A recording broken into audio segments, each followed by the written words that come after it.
Students, I am here again with the rest part of an elementary school classroom in a slum. Let's start with the poem, with the third stanza of the poem. Surely Shakespeare is vexed, the map of bad example, with ships and sun, and love tempting them to steal, for lives that slyly turn in their cramped holes, from fog to endless night. On their slag heap, these children wear skins peeped through by bones and spectacles of steel, with mended glass like bottle bits on stones. All of their time and space are foggy slum. So blot their maps with slums as big as doom. The poet further says, the explanation of the stanza, the poet further says that these children living in the slum area have faced so many hardships that they feel every other person to be their enemy. And because of that, he has noted down, maybe I think that he is the only poet who has noted Shakespeare as wicked. For them, Shakespeare is wicked. For them, Shakespeare is an evil. The portrait of Shakespeare wicked because it is meaningless for these children. There is no quality education in these schools. The children will never learn about Shakespeare's work. Shakespeare holds no interest for them. The world is full of attractions, beautiful ships, the warmth of the sun, and love are such beautiful things which are attracted to them, which attract to them.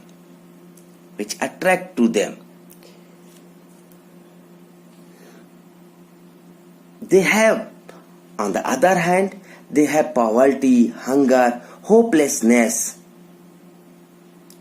Because of that, they are tempted by ships, sun, love, such type of things. These maps are unreal for these children because in the map there are so many beautiful things, but the slums are absent from the map. So these maps are unreal for them. They live in cramped holes like hutments, and there is no end to their misery. There is no end to their misery. Their life is going towards an endless night. This means that their future is full of darkness, dark night. These kids are so malnourished that one can easily see their bones through the thin layer of skin. From the thin layer of skin, their bones try to come out. Their skin is like the thin layer of cloth, and the bones beneath are visible through the skin. Anyone can count them. These kids suffer from malnutrition. They wear spectacles which are made of steel, a firm frame. But the glass of the spec so cheap and broken in many parts like a bottle beats on a stones. If you have a scratch in your speck, in your glass, in your lens, you can't see anything in proper way. But their speck have many parts, many scratches in lenses. Sticking here, the poet tries to explain that these kids have to face so many hardships in their lives. Their bodies look like garbage heaps. Destroyed here in a slum, their future, their life is being destroyed here in the slum. And the slum is like a blot as big as doom on the maps of these children. The lives of these children. These slums are living hells. They are blots on the world of the rich and the great. They will destroy the future of these children. And it is very difficult for such kids to escape from them. They have to live there. They have no option to make their life better. Another last stanza. Unless governor inspect a vista, this map becomes their window. And these windows that shut upon their lives like catacombs. Most important lines. Break open till they break the town, and show the children to green fields, and make their world run azure on gold sands, and let their tongues run naked into books, the white and green leaves open. History theirs, whose language is the sun. Explanation of the stanza. According to him, according to the poet, the government should take notice of the problems being faced by these students, these kids. He urges them to make it a change in the life of these children. Make the world map a reality for them. These children will continue to suffer this hell unless governor official like bureaucrats, inspectors and educationalists who visit there, who come there in such schools, come forward to help them.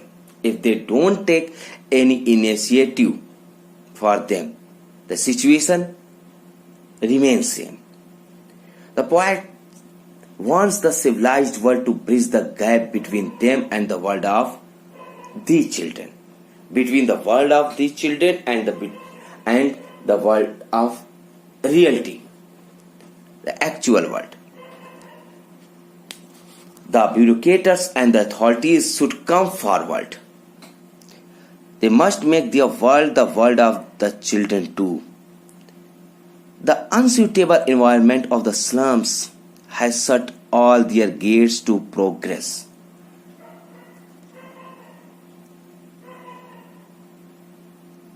These windows of the elementary school classroom, which confine, prison all their hopes and dreams, must be broken. So that these children can be brought out in the green fields, may come out in the green fields, away from the filthy and bad surroundings and bad situation. Otherwise, they can break. They become barbarous and they can break the towns, cities, society, rules and regulations. Their world should extend to the sky, blue waves, to the sky. The poet desires that these children should be allowed to run freely from their places to the golden sands under a clear sky. They can get the opportunity when they are provided an open field, an environment. They can make progress. They should be allowed to have quality education. The poet feels that the education can help them to improve their lifestyle. They will then go through the white and green leaves with nature. Leaves of books. White leaves means books, and green leaves means nature. This will then result in their progress, and they will be able to paint a bright future for themselves. And history is written by those whose language has the warmth and energy of the sun.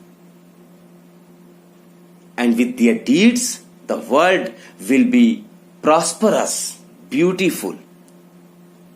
And the sun, the ray of sun, will give the proof of their hard labor and the history which was made by them. Thank you. Have a nice day.